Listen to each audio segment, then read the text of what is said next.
တောက်သုံးရည်တစ်မျိုးလို့အားလုံးကထင်ကြလိမ့်မယ်တကယ်တမ်းကျတော့ဒီ heavy water ဆိုတာလူကိုအများဆုံးသေစေနိုင်တဲ့မူရည်စေဝါတစ်မျိုးပဲဖြစ်ပါတယ်သူ့ကိုကြည့်မယ်ဆိုရင်သူ့ရဲ့ထုတ်ပိုးပုံစနစ်ကသူကကျွန်တော်တို့ coffee mix အထုပ်ကလေးတွေလို့အထုပ်ကလေးတွေထည့်လာပြီးတော့တချို့ဆိုရင်ပလင်းထဲမှာအရည်အဖြစ်နဲ့ဖြော်ရည်ပုံစံမျိုးတွေထည့်လာတာတွေ့ရတချို့ကြတော့လေအထုပ်ထဲမှာဒီအမှုန်လေးတွေကိုရေနဲ့ဒါမှမဟုတ်အရက်ဒါမှမဟုတ်အချိုရည်တွေနဲ့ရောပြီးတောက်ရတဲ့အရာမျိုးဖြစ်ပါတယ်ဒီ happy water ကိုဒီအများအားဖြင့်ကျွန်တော်တို့ထိုင်းနိုင်ငံကျွန်တော်တို့မြန်မာနိုင်ငံပြီးတော့အရှေ့တောင်အာရှနိုင်ငံတွေနဲ့တရုတ်နိုင်ငံတွေမှာအများအပြားသုံးဆွဲကြတာလူငယ်တွေလောကထဲမှာအများအပြားရှိကြပါသူ့ရဲ့ထူးခြားချက်ကသူကလုံးဝအယောင်မရှိဘူးအနက်မရှိဘူးပြီးတော့လည်းပယ်ယူရတာလည်းအလန်းလွယ်ကူတယ်ဒါကြောင့်မလို့လူငယ်တွေကြားထဲမှာအလုံးပဲခေတ်စားခဲ့ကြ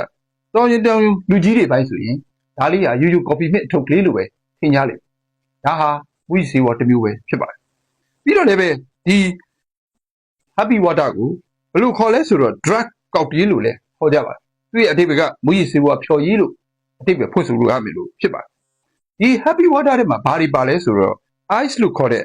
methamphetamine ဒီဆေးဟာဆိုရင်နှလုံးကိုအရင်ခုန်စေနိုင်တဲ့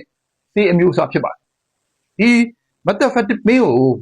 happy water ထဲမှာထည့်ထားခြင်းအဖြစ်လူဟာနှလုံးအရင်ခုန်ပြီးတော့စိတ်လှုပ်ရှားမှုတွေအများဖြစ်ပေါ်စေပါတယ်ပြီးတော့အဲ့ဒီထဲမှာဘာပါသေးတယ်ဆိုတော့ ester ဆိုတဲ့စိတ်ကြွဆေးပါပါတယ်နောက်တစ်ခါ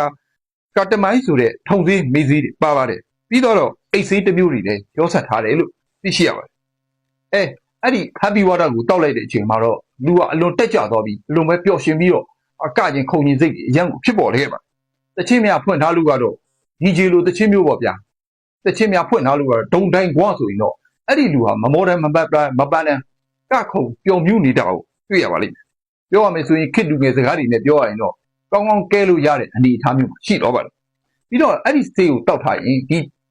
happy water ဖြော်ရည်ကိုပေါ့နော်တောက်ထားရင်လူဟာမအိတ်ချင်မဲနဲ့အလွန်ပဲပျော်မြူးနေတဲ့အနေအထားမျိုးကိုရောက်ရှိသွားပါတယ်ဒါပေမဲ့တောက်ပြီးတော့လို့နောက်တစ်နေ့ရောက်ပြီဆိုရင်တော့တစ်ကိုယ်လုံးကြိုက်ခဲနေပြီးတော့ဒီဒုံးချိနေတဲ့အနေအထားမျိုးကိုရောက်ရှိသွားတယ်လို့သိရပါတယ်တကယ်လို့များအဲ့ဒီ happy water ကိုများများဆဆများတောက်ပြီးသွားပြီဆိုရင်ဒီနှလုံးတွေအုံနောက်တွေဟာဒီကမောက်ကမတွေဖြစ်ပြီးတော့ထိမ့်ချုပ်လို့မရတဲ့အနေအထားမျိုးကိုရောက်ရှိသွားတတ်ပါတယ်နှလုံးတွေအရန်ခုန်လာတာတွေအသက်ရှူစနစ်တွေဘူးမမှန်တာတွေဖြစ်လာပြီးတော့နောက်ဆုံးမှာသိဆုံးရတဲ့အနေအထားမျိုးကိုရောက်ရှိသွားတတ်ပါတယ်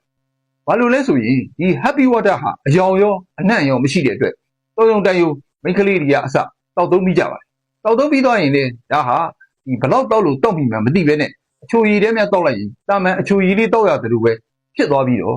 အများအပြားတောက်မိရင်ကနေနောက်ဆုံးမှာအန်ဒီရဲ့များလာပြီးအသက်ဆုံးရှုံးတာမျိုးတွေ